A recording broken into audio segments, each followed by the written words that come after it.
Hello dear. तो आज की इस वीडियो में मैं बताऊंगा कि आप लोग के लिए पढ़ाई कितनी ज़रूरी है। बहुत लोग एग्ज़ाम के पर्पज़ से पढ़ाई करते हैं 2-3 महीना कि एग्ज़ाम निकल जाए, मेरा दुख दर्द ख़त्म हो जाए। लेकिन बेसिकली उनको ये पता नहीं है कि इतना पढ़ के उनका दुख दर्द अभी शुरू होने वाला है। मैं सही बता रहा हूँ। आप जीएनएम में हैं, अच्छा नंबर ले आएंगे। First year, second year, third year exam के पर्पज़ से पढ़कर अच्छा नंबर, अच्छा मार्क्स आप ले आएंगे, ये मैं बात को मानता हूँ। बट रियल में क्या यह आपके लिए लाभदायक है?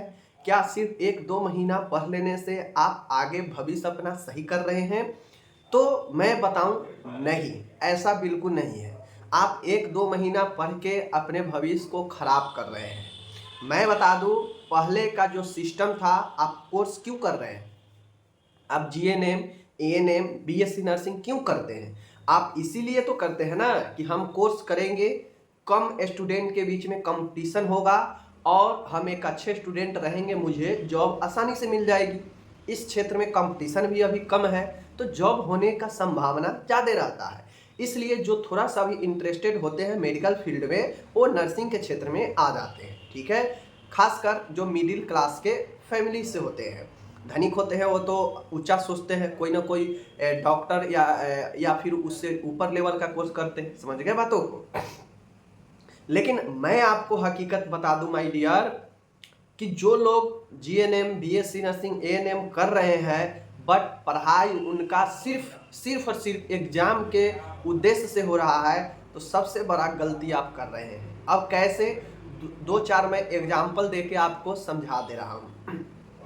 अभी हाल में यूपी में जो है एग्जाम, वहाँ पे प्री हुआ था, समझ गए?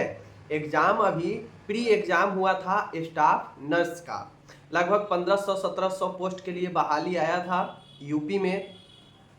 उस स्टाफ नर्स में प्री में, मतलब जो पहला एग्जाम था, 2 एग्जाम पर बहाली वहाँ पे था। पहला जो एग्जाम था, पहला एग्जाम में जो है 15 गुना बच्चा को सेलेक्ट करना था। मतलब अगर 1500 पोस्ट है तो उसको 15 से गुना कर दीजिए, लगभग 7500 स्टूडेंट को सिलेक्शन करना था फर्स्ट एग्जाम में, प्री में। अब हुआ ये, वहाँ पे लगभग बॉयज़ के लिए 250 के आसपास सीट था और 1500 के आसपास गर्ल्स के लिए सीट था। लगभग 1700 के जो है आसपास में बहाली था। तो हुआ ये कि जो बॉयज़ था, 171 जो सीट है बॉयज़ का, स्पष्ट रूप से रिटन रिजल्ट में कहा गया कि हमें तो पहले सेट था कि 15 गुना चुनना है, बोर्ड बताए कि 15 गुना हमें सिलेक्शन करना है। बट जब मैंने देखा तो जो मिनिमम मार्क सेट था कैटेगरी वाइज, जैसे जनरल का 40 हो गया, ओबीसी का 35 हो गया, ऐसे ही जो सेट रहता है कि भाई इतना कम से कम पास होने के लिए लाना ही है, इतना से अगर कम लाइएगा तो आपका नाम बातचीत भी नहीं किया जाएगा आगे बढ़ने के लिए। ठीक है, तो यूपी में हुआ ये, यूपी में नहीं, ये सभी जगह का ये भी हाल है। मैं आपको 1-2 एग्जाम्पल दे रहा हूँ।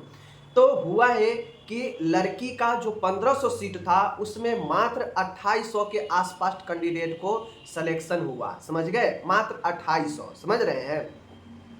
अब आप समझ लीजिए, 1500 लड़की का पोस्ट है, 2800 के आसपास सिलेक्शन हुआ। सिलेक्शन करना क्या था? 15 गुना। तो समझ सकते हैं, 1.5 गुना भी जो है नहीं गया। समझ रहे हैं ना बातों को? सॉरी, 1.5 गुना नहीं, 2 गुना भी सही से नहीं हो पाया सिलेक्शन, यानी मिनिमम मार्क्स भी नहीं प्राप्त कर पाए।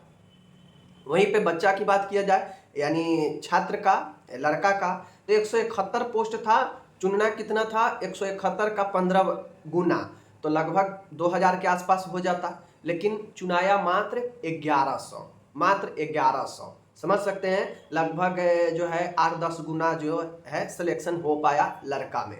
लड़का में फिर भी मानिए कि इतना हो गया 8-10 गुना, तो फिर भी लड़का कहीं ना कहीं पढ़ता है। लेकिन लड़की का स्थिति बड़ी खराब है, पोस्ट ऐसे के ऐसे ही चला जा रहा है। अब ये तो एक एग्जाम्पल मैंने यूपी का बता दिया।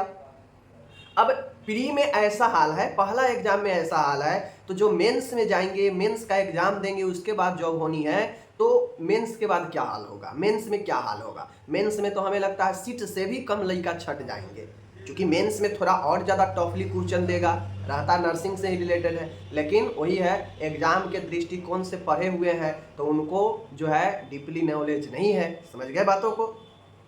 अब हम आगे चलते हैं। एएनएम में आप लोग देखे होंगे, ये मैं इसलिए बता रहा हूँ ताकि आप एग्जाम्पल के तौर पर समझें। एएनएम में बहाली था, चूंकि एएनएम में सब गर्ल्स ही होती है, एएनएम में बहाली था 11,500। पहले हुआ कि मेरिट पर बहाली होगा, मेरिट को साल भर के बाद हटा दिया गया, सीबीटी लागू किया गया, कंप्यूटर बेस्ड एग्जाम लागू किया गया। टोटल के टोटल नर्सिंग से ही रिलेटेड क्वेश्चन था, मीन्स एएनएम से ही रिलेटेड। अब हुआ ये कि जो एग्जाम लिया गया तो उसमें मात्र टोटल स्टूडेंट जो मात्र जॉब नहीं, कट ऑफ नहीं, मात्र वो अपने कैटेगरी का कट ऑफ पास कर पाई। मीन्स जो 30% 35% सेट रहता है कि इतना कम से कम लाना है, उतना जो पास की मात्र 8800 कैंडिडेट जो है एएनएम में पास कर पाए।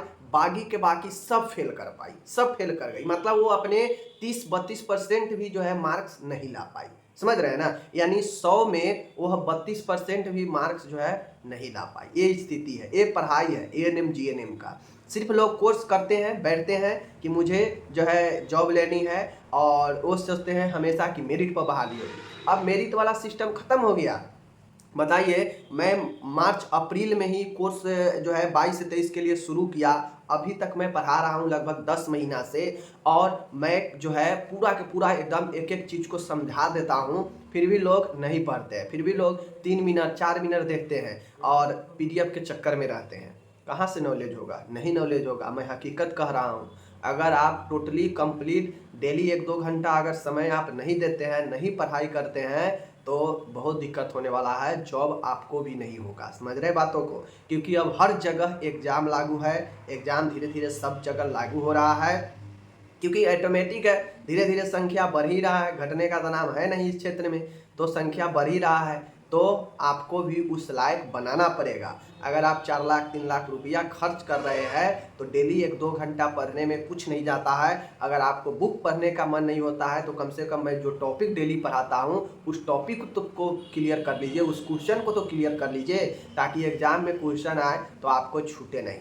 और मैं ऐसा नहीं है कि मैं जो क्वेश्चन रहता है वही बताता हूँ, एक्स्ट्रा चीज़ भी बताते रहता हूँ। तो आप लोग प्लीज़, मैं ही कहूँगा कि अगर जीवन बेहतर, अगर गार्जियन का अगर अपना सपना पूरा करना चाहते हैं, तो एग्ज़ाम के उद्देश्य से पढ़कर कुछ नहीं होने वाला है। डीपली जब तक आप नहीं पढ़िएगा, विस्तृत ज़्यादा से ज़्यादा नहीं पढ़िएगा, मुश्किल है, नहीं होगा। देख लीजिए हालात, क्या हालात है नर्सिंग के क्षेत्र में। कोर्स तो करके रखते हैं, लेकिन उतना नॉलेज नहीं है कि वह एग्ज़ाम में जाकर अपने कैटेगरी का जो मिनिमम मार्क्स सेट किया गया है उसको भी पार कर ले। जॉब का तो छोड़िए, जॉब का कट ऑफ तो जो बनता है उसका तो छोड़ ही दीजिए, अभी अपने कैटेगरी का ही कट ऑफ नहीं पार हो रहा है। क्या हो सकता है समझ लीजिए, बहुत स्थिति खराब है। लड़का तो फिर भी थोड़ा मोड़ा पार कर जा रहा है, लड़की बहुत स्थिति गड़बड़ है, क्योंकि पढ़ती ही नहीं है। कोर्स करती है सीधा बैठकर कि जॉब हो जाएगी, ए हो जाएगा, वो हो जाएगा, लेकिन ऐसे नहीं होता है। आपको पढ़ना पड़ेगा, समय निकालना पड़ेगा, चाहे आप हाउस वाइफ है, चाहे आप कुछ भी है, गर्ल्स है, कुछ भी है, आपको 1-2 घंटा पढ़ना पड़ेगा। जो बोर्ड एग्ज़ाम ले रही है वो ये नहीं जानती है कि आपके पास बच्चे हैं, आप हाउसवाइफ है, घर संभाल रही है या क्या है, उससे कोई मतलब नहीं है। अगर आप नहीं पढ़ेंगे तो आपके सीट को कोई और ले जाएगा, सीधी सी बात है।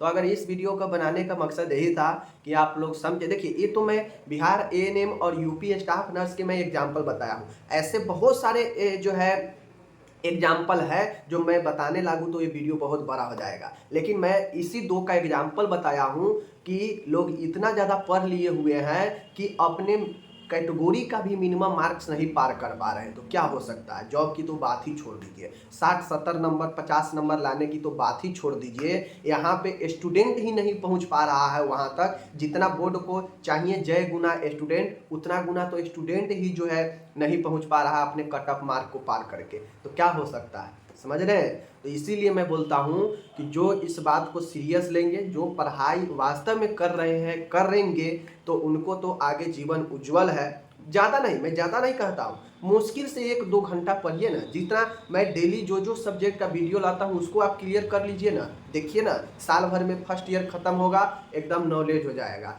अगले साल भर में सेकेंड ईयर समाप्त होगा, पूरा नॉलेज होगा। अगले थर्ड ईयर में थर्ड ईयर का समाप्त होगा, पूरा नॉलेज हो जाएगा। और आप चाहें तो first year, second year, third year तीनों का वीडियो मेरे चैनल पर मिल जाए। अगर आप सिर्फ तैयारी ही करते हैं कॉम्पिटेटिव का, तो आप तीनों का देखिए वीडियो, मस्त तैयारी हो जाएगा। समझ गए? चलिए मिलते हैं अगले वीडियो।